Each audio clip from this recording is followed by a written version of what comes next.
It all started on a Thursday when Alexander Litvinenko walked into a London tea bar and met two men who would change the course of modern espionage. A former FSB officer turned bitter defector and journalist, Litvinenko had made a life out of exposing Kremlin secrets. He arrived in Britain in 2000, took asylum, and became an outspoken critic of Vladimir Putin. By November 2006, his charges had made him enemies, powerful enemies who, the inquiry later said, had the motive and means to silence him. Within days of that meeting, Litvinenko became violently ill.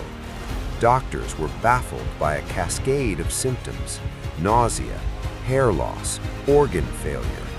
Tests revealed something stranger still, an invisible exotic poison, polonium-210, a rare radioactive isotope and an almost surgical killer when ingested.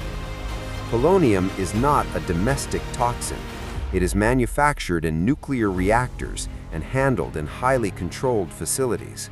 When it enters the body, it unleashes alpha radiation that destroys tissue but leaves little trace on the outside. What made the death unprecedented was not only the method, but the trail it left.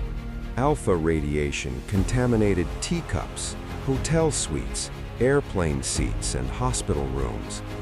Forensic teams mapped the invisible breadcrumbs across London, reconstructing Litvinenko's final movements with the precision of a crime drama.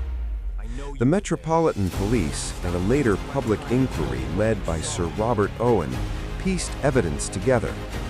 Two Russians, Andrei Lugovoy and Dmitry Kovtun, had met Litvinenko repeatedly in late October and on November 1st.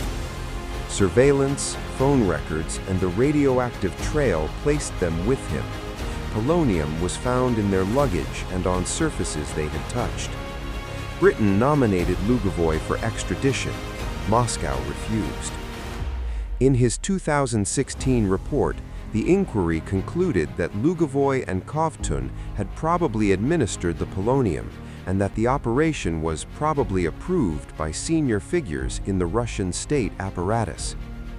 Few assassinations announce themselves with such forensic clarity, and yet the clarity only deepened the conspiracy. The isotope's origin suggested state involvement. Polonium-210 at that scale pointed to capabilities beyond private actors.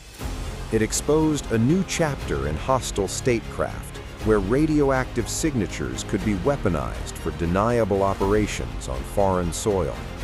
London and Moscow traded recriminations, diplomatic ties frayed. Lugovoy returned to Russia and by 2007 had secured a seat in the Duma, untouchable by British law. For Litvinenko's family and colleagues, the evidence offered something like truth, a legal finding that their father and friend had been murdered with material tied to a state security apparatus. Alexander Litvinenko died on November 23, 2006. His last weeks were agony. His last legacy was a transparent radioactive finger pointing back toward a state willing to deploy nuclear-grade substances to silence a critic. The public inquiry's conclusion did not produce criminal convictions. Russia refused cooperation. But it did produce a story written in alpha decay and forensic certainty. A conspiracy that crossed borders, blurred lines between espionage and murder, and left a London tea room forever stained by an invisible killer.